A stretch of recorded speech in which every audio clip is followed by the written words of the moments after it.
The auction chamber of Blackwater Station was a monument to civilized cruelty. The circular room could hold 1,000 spectators, all arranged in ascending tiers around a central platform where merchandise was displayed. Holographic screens showed close-up images of the children being sold, along with detailed biological information and starting bid amounts. Sarah crouched behind a ventilation grate, watching the horror unfold below her. Dozens of young beings from across the galaxy stood on the platform, their eyes hollow with fear and despair. Some were human children, probably taken during raids on colony worlds. Others belonged to species she didn't recognize, refugees from wars, perhaps, or victims of natural disasters whose families had been unable to protect them. The buyers filled the observation galleries. They wore expensive clothing and jeweled masks to hide their identities, but Sarah could sense their excitement as each new child was brought forward. These weren't desperate criminals buying slaves out of necessity. These were wealthy degenerates treating the suffering of innocence as entertainment. At the center of it all stood another Mindripper, its black shell gleaming under the harsh lights. This one was larger than Valix, with longer tentacles and more pronounced claws. It moved between the children like a shepherd guarding a flock, its very presence keeping them too terrified to attempt escape. "That's Korthax," Valix whispered beside her. "He was always the strongest of us, the most naturally gifted healer. They broke him the most thoroughly because his resistance was greatest." Sarah felt a stab of pain in her chest. She could see what Korthax had once been in the graceful way he moved, even corrupted as he was.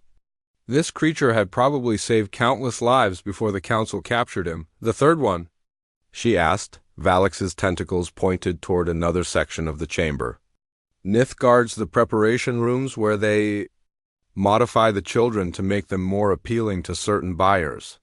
Sarah didn't want to know what that meant, but she could guess. Her hands clenched into fists as she fought down a wave of rage that threatened to overwhelm her. "Can you reach Korthax from here?" she asked. Valix tested the air currents with his tentacles. "Perhaps. But the moment I touch his mind, every guard in this section will know we're here.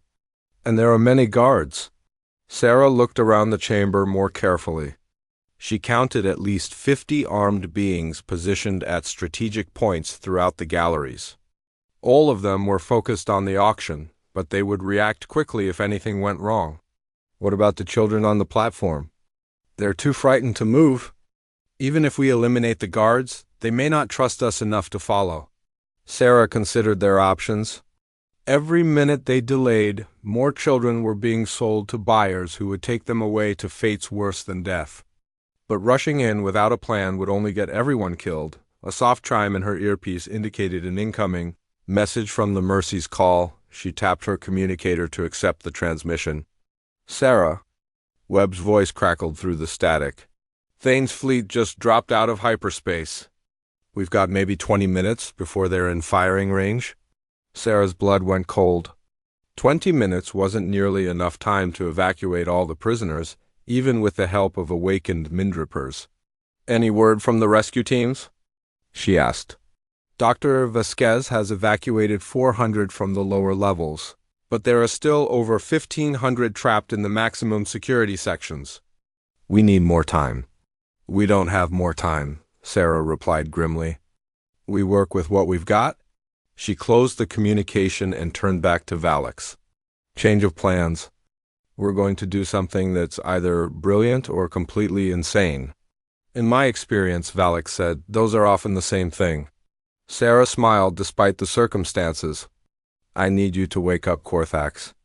But instead of trying to be subtle about it, I want you to make as much noise as possible." Valix's multiple eyes focused on her. "That will alert every guard in the chamber." "Good, I want them all focused on us while the rescue teams work on the other sections." Sarah checked her weapon one final time. "Think you can handle 50 guards?" "Awakened Mindrippers are not the broken creatures the Council created," Valix replied. "We are what we were always meant to be. And what we were meant to be is very, very dangerous when our young are threatened." Sarah nodded and activated her communicator again. "All teams, this is command. We're about to create a major distraction in Sector 7. Use the time to accelerate your evacuations. We leave in 15 minutes, whether we're done or not." She took a deep breath and looked down at the auction chamber. The auctioneer, a slug-like creature with multiple mouths, was in the middle of describing a human girl who couldn't have been more than 10 years old. "Premium specimen," the auctioneer was saying. "Guaranteed healthy, already trained in basic obedience. Bidding starts at 50,000 credits." The masked buyers leaned forward eagerly, their hands moving to their bidding controls. The little girl stood frozen in terror as strange eyes evaluated her like a piece of property. Sarah had seen enough. "Valix," she said quietly, "light them up." The awakened Mindrapur didn't need to be asked twice. He placed one tentacle against the ventilation grate, using it to conduct his mental energy directly into the chamber below. The psychic pulse that followed was like a sonic boom inside the minds of every being in the room. Korthax reacted instantly. The massive creature threw back its head and screamed as centuries of suppressed memories came flooding back.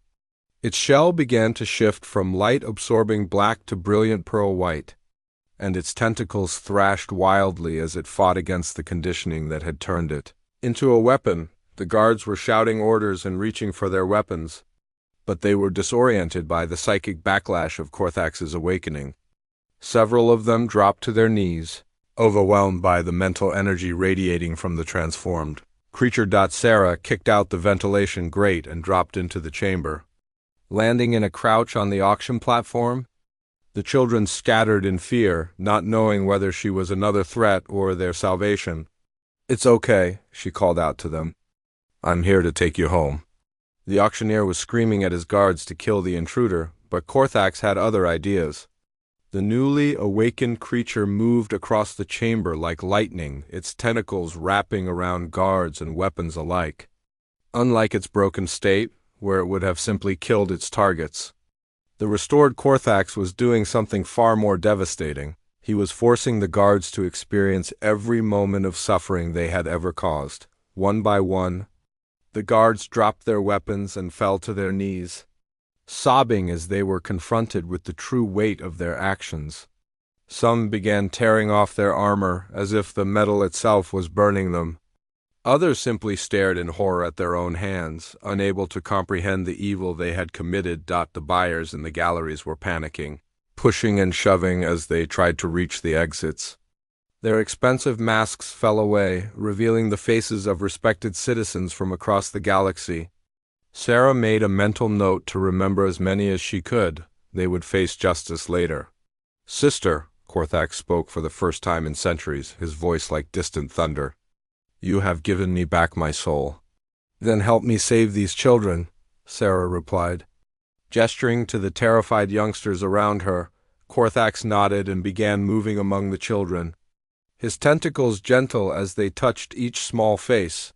Where before his presence had been a source of terror, now it brought comfort and healing. The children's eyes began to clear as their trauma was eased, and they started to respond to Sarah's directions, but their escape was far from certain. More guards were pouring into the chamber, these ones wearing full combat armor and carrying heavy weapons. The auctioneer was screaming orders from his protected booth high above the action. "Kill them all," he shrieked. "The buyers are escaping.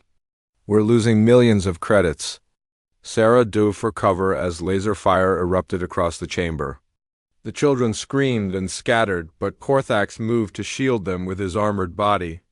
Energy beams that would have cut through steel barely scored his chitinous shell. Valix dropped through the destroyed ventilation grate, landing beside Sarah with predatory grace. "The way to Sector 12 is blocked," he reported. "At least 30 guards between here and Nith." Sarah's mind raced. They needed to reach the third Mindrapur to complete the awakening, but time was running out. Thane's fleet would be in firing range soon, and when that happened, the general would turn Blackwater Station into a cloud of radioactive debris. Rather than let the truth about the slavery operation be exposed, "Can the two of you reach Nith telepathically?" she asked. Both creatures considered the question. "Perhaps," Korthax said slowly. "If we combine our abilities, we might be able to project our consciousness across the station." but it would leave our bodies vulnerable. And if it doesn't work? Then Nith remains broken and the children in Sector 12 remain trapped. Sarah looked around the chamber. The guards were regrouping, and she could hear the sound of heavy footsteps as reinforcements approached. In 10 minutes, maybe less, this place would be overrun with enemies. Do it, she decided. I'll guard your bodies while you make the connection. Both Mindrapurs moved to the center of the platform and pressed their tentacles together. 3 weeks after her trial, Sarah Chun stood on the observation deck of the rescue ship Mercy's Call, watching as her crew prepared for their most dangerous mission yet. The ship itself was nothing special to look at, a converted cargo hauler with minimal weapons and maximum storage space. But what made it unique was its crew. Ethan stood beside her, his pearl-like shell reflecting the starlight streaming through the viewport. Since their first meeting in the council chamber, he had regained more of his original nature each day. The healing touch that had been perverted into a weapon of torture was now being used for its true purpose, mending broken minds and spirits. The facility is heavily defended, Ethan said, his musical voice carrying undertones of concern. I can sense the pain from here, even at this distance. There are many minds crying out for help. Sarah nodded grimly. The intelligence reports were clear. Blackwater Station was one of the largest slave processing centers in this sector of the galaxy. Unlike Harmony's Rest, which had hidden its true purpose behind legitimate trade operations, Blackwater made no pretense of being anything other than what it was. It existed in the lawless region between two major powers, where neither government was willing to send their fleets. How many? Sarah asked, though she dreaded the answer. Over 2,000, Ethan replied. Children, mostly. They're being prepared for auction in the rim markets. Sarah's hands clenched into fists. 2,000 children, stolen from their families and marked for sale to the highest bidder. The thought made her sick with rage. Behind them, the bridge door hissed open and Marcus Webb stepped through. The former Earth Navy captain had joined Sarah's crew after the corruption trials that followed her acquittal. When the truth about council members taking bribes came out, several military officers had found themselves on the wrong side of history. Webb had chosen to resign his commission rather than serve a system he could no longer trust. We've got a problem, Webb announced, his weathered face grim. Long-range sensors are picking up a fleet moving toward Blackwater. Military configuration, definitely council ships. Sarah spun around. How many? 12 capital ships and twice as many escorts. Full battle group. Webb paused, his expression growing even more serious. General Thane's flag is among them. Ethan's tentacles writhed with agitation. He means to destroy the station before we can rescue anyone. He would rather see them all die than let us expose another slavery operation. Sarah felt a cold knot form in her stomach. After her trial, the investigation into council corruption had brought down dozens of officials. General Thane had managed to avoid prosecution by claiming he was working undercover to expose the slavery ring, but everyone knew it was a lie. Now he was making his move to eliminate any evidence that could tie him to the operations. How long until they reach Blackwater? Sarah asked. 4 hours, maybe 5 if they maintain current speed, Webb replied. Sarah stared out at the stars, her mind racing. The Mercy's Call was fast for a cargo ship, but it couldn't outrun a full battle group. And even if they reached Blackwater first, how could they evacuate 2,000 prisoners with Thane's fleet bearing down on them? There might be a way, Ethan said quietly. Sarah looked at him. What do you mean? The former Mindrapur's multiple eyes focused on her. There are others of my kind on that station. 3 of them being used as guards to prevent escape attempts. If I could reach them, if I could remind them of what they truly are, they could help with the evacuation, Sarah finished. But how do we get you close enough? Blackwater's defenses will vaporize us long before we get within range. Webb cleared his throat. Actually, I might have an idea about that. It's crazy and it'll probably get us all killed, but it could work. Sarah raised an eyebrow. I'm listening. The retired captain pulled up a holographic display of Blackwater Station. The facility was massive, a sprawling complex of connected modules and platforms arranged around a central hub. Docking bays jutted out from various points like the legs of a mechanical spider. "See this?" Webb pointed to a section of the station that appeared to be under construction. "They're expanding the slave quarters to handle larger shipments. The construction crews have been working around the clock, bringing in massive cargo haulers full of building materials." Understanding dawned on Sarah's face. "You want to disguise us as a construction ship?" "More than that. I want to use my old Navy access codes to register us as emergency reinforcements for the construction project. With Fane's fleet approaching, they'll be too busy preparing defenses to check our credentials too carefully." Ethan's tentacles curled thoughtfully. "It could work, but once I make contact with my kindred, there will be no hiding our true purpose. The moment they begin to remember themselves, every guard on the station will know something is wrong." Sarah was already moving toward the bridge. "Then we'll have to move fast." "Marcus, how quickly can you make this ship look like a construction hauler?" "Give me 2 hours," Webb replied. "We've got enough spare hull plating in the cargo hold to fake it." As the crew scrambled to prepare for the mission, Sarah found herself standing alone on the observation deck, staring out at the distant star that marked Blackwater's location. She thought about the children imprisoned there, afraid and hopeless. Not knowing that rescue was coming, her reflection in the viewport showed a young woman who looked older than her 22 years. The trial and its aftermath had changed her. The naive supply runner who had stumbled onto the Harmony's rest operation was gone, replaced by someone harder, more focused. Someone willing to do whatever it took to free the innocent. A soft chime indicated an incoming communication. Sarah activated the display and found herself looking at a familiar blue-green face. Counselor Zeph, her former layer, appeared on the screen. "Sarah," he said, his 3 hearts beating nervously as always. "I've been monitoring communications. Fane's fleet is moving toward your position." "We know," Sarah replied. "We're going to beat them there." Zeph's skin went pale. "Sarah, you can't.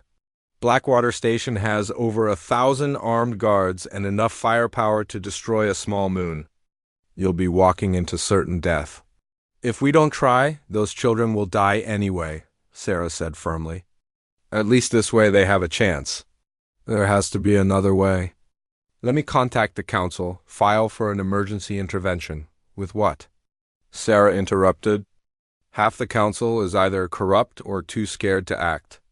By the time they make a decision, Fane will have turned Blackwater into a cloud of radioactive dust." Zeph was quiet for a moment, then spoke in a voice heavy with resignation. "You're right. I know you're right. I don't want to lose another client to this madness." Sarah's expression softened. "You're not going to lose me, Zeph, I promise." "You promised you wouldn't get yourself killed during the trial too," the Lawier pointed out. "And you volunteered to let a Mindripper eat your brain." "And look how that turned out," Sarah said with a small smile. "Sometimes the biggest risks lead to the greatest rewards." After ending the communication, Sarah made her way to the ship's medical bay. Dr. Elena Vasquez, the former Earth Colonial Medical Corps officer who served as their ship's doctor, was checking her equipment one final time. "How are you holding up?" Sarah asked. The older woman looked up from her medical scanners. "I've seen a lot of bad things in my time, Sarah. Wars, plagues, disasters of every kind. But what they're doing to those children—" She shook her head. "It makes me ashamed to be part of a galaxy that allows such things." Sarah placed a hand on the doctor's shoulder. "That's why we're here. To prove that there are still people willing to fight for what's right. And if we don't make it out alive, then at least we'll have tried. And maybe someone else will take up the fight after us." Dr. Vasquez nodded slowly. "My daughter would be about the same age as some of those children, if she were still alive. The plague took her when she was 8. She looked directly at Sarah. I won't let anyone else's children suffer if I can help it." 2 hours later, the Mercy's Call looked like a completely different ship. Hull plates had been rearranged and repainted to match the standard configuration of a heavy construction vessel. Fake serial numbers and registration codes covered the real ones. To any casual observer, they were just another cargo hauler, bringing supplies to a remote station. Sarah stood on the bridge as they approached Blackwater's sensor perimeter. The station grew larger on their view screen, a dark metal cancer against the starfield, bristling with weapons and defensive systems. Smaller ships moved around it like wasps around a nest, patrol craft making their endless rounds. "We're being hailed," reported Lieutenant Torres, their communications officer. The young man had joined the crew after the corruption trials revealed that his commanding officer had been selling information to slavers. "Put it through." Sarah ordered. The face that appeared on their screen was that of a draconis female, her scales mottled green and brown. Her yellow eyes were cold and suspicious. "Construction vessel, state your business." Webb stepped forward, his bearing still that of a military officer despite his civilian clothes. "Emergency reinforcement for construction project Omega-7. We've got hull plates and structural supports that were supposed to arrive last week." The great hall of the Galactic Council buzzed with the low murmur of 1,000 different species. Representatives from across the galaxy had gathered for what many considered the most important trial in recent memory. The massive chamber, carved from living crystal that pulsed with soft blue light, could hold 50,000 beings comfortably. Today, every seat was filled. At the center of the hall stood a small platform surrounded by an energy barrier. Inside that barrier sat a young human female, no more than 22 Earth years old. Her name was Sarah Chun, though most of the assembled delegates knew her only as the terrorist. Sarah sat perfectly still, her dark hair falling around her shoulders like a curtain. Her brown eyes moved slowly across the sea of alien faces staring down at her. Some had tentacles instead of arms. Others floated in tanks of liquid methane. A few looked almost human, except for the third eye in their foreheads or the scales covering their skin. She showed no fear. This alone was remarkable to many of the observers. Humans were known throughout the galaxy as a stubborn species, but even they usually showed some emotion when facing certain death. High above the platform, on a throne made of crystallized starlight, sat Supreme Chancellor Vexstar. The Altarian leader's 6 arms moved in complex patterns as he spoke, each gesture carrying meaning in his species' ancient language. His voice, when translated through the universal communicators, was deep and commanding. "We are gathered here today," Chancellor Vexstar began, "to witness justice for the crimes committed against the peaceful trading station Harmony's Rest." A holographic display materialized above the platform, showing security footage from 3 months earlier. The images were clear and damning. Sarah Chun, dressed in black tactical gear, moving through the corridors of a space station, explosions, fires, the screams of innocent beings caught in the chaos. "The defendant," the Chancellor continued, "stands, accused of terrorism, murder, and crimes against galactic peace. The evidence is overwhelming. The human killed 47 innocent beings and wounded hundreds more." Sarah's jaw tightened slightly at the word innocent, but she remained silent. Her lawyer, a nervous Zolonian with blue-green skin and 3 hearts, had advised her to say nothing during this phase of the trial. The prosecution's case was presented by General Thane, a massive reptilian from the warlike Draconis system. His scales were black as space itself, and his yellow eyes burned with righteous anger as he spoke. "Members of the Council, General." Thane's voice boomed across the chamber. "Humanity has once again shown its true nature. They are a violent, primitive species that brings nothing but chaos wherever they go. This terrorist attack was not the act of one disturbed individual. It was a declaration of war against civilized society." He gestured toward Sarah with one clawed hand. "Look at her. Even now, facing judgment for her crimes, she shows no remorse, no shame. This is the face of human arrogance." Sarah's lawyer, Counselor Zeph, rose on trembling legs. His voice was barely above a whisper when he spoke. "Honored Council members, my client wishes to enter a plea of not guilty to all charges." A wave of shocked murmurs rippled through the assembly. Every being in the galaxy had seen the security footage. The evidence was undeniable. General Thane's laughter was like the sound of grinding stone. Not guilty? The entire galaxy saw her commit these acts. What possible defense could there be? Counselor Zeph's 3 hearts were beating so fast that the other delegates could hear them through the audio system. My client claims she was defending herself and others from an illegal slavery operation. The murmurs turned to outright shouting. Several delegates leaped to their feet, demanding order. Chancellor Vextar's 6 arms moved in sharp, commanding gestures, and silence fell over the chamber like a heavy blanket. Explain this claim, the Chancellor said, his voice dangerously quiet. Sarah's lawyer pulled up a different set of holographic images. These showed the interior of Harmony's Rest, but from a different angle than the prosecution's evidence. Hidden rooms, cages, beings of various species locked behind energy barriers, their eyes hollow with despair. Harmony's Rest was not a peaceful trading station, Counselor Zeph said, his voice growing stronger. It was a processing center for the illegal slave trade. My client discovered this during what was supposed to be a routine supply mission. General Thane slammed his fist on his speaking platform. Lies! Harmony's Rest was a legitimate business operation, properly licensed by this very council. Licensed, yes, Sarah's lawyer agreed. But the licenses were obtained through bribery and corruption. My client has evidence that several council members were paid to look the other way. The chamber erupted in chaos. Accusations flew back and forth. Several species began making threatening gestures at each other. Chancellor Vextar was forced to activate the chamber's emergency comm field, sending waves of pacifying energy through the crowd. When order was finally restored, the Chancellor's expression was grim. These are serious accusations, Counselor Zeph. Do you have proof of this conspiracy? We do, Your Excellence. However, my client's evidence was destroyed during her capture. The only remaining proof is locked in her memory. General Thane's scales rippled with amusement. How convenient. The evidence just happens to be gone, and we're expected to take the word of a confessed terrorist. My client is willing to undergo memory extraction, the lawyer said quietly. This caused another wave of shocked silence.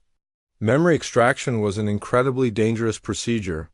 The subject's mind was completely open to examination, but the process often left them brain-dead or insane. It was considered a form of execution by most civilized species. Chancellor Vextar leaned forward on his throne. Human, do you understand what you are offering? Sarah stood for the first time since the trial began. Her voice was clear and steady when she spoke.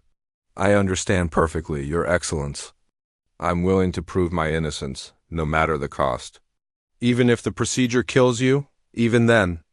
General Thane's yellow eyes narrowed. This is obviously a delaying tactic.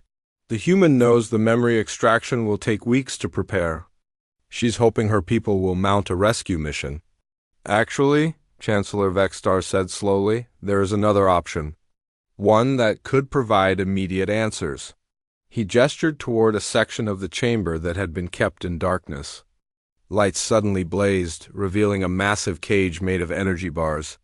Inside the cage was something that made many of the delegates gasp in fear. The creature was known as a Mindripper. It stood nearly 4 meters tall, with 6 legs that ended in razor-sharp claws. Its body was covered in black chitinous armor that seemed to absorb light. Most terrifying of all was its head, which was nothing but a writhing mass of tentacles. Surrounding a circular mouth filled with rows of needle-sharp teeth, the Mindripper can extract memories instantly, the Chancellor explained. However, the process is unpleasant. The creature feeds on mental energy while it reads thoughts. Most subjects die from the psychological trauma. Sarah stared at the beast without flinching. Several delegates had already fainted from fear just looking at it.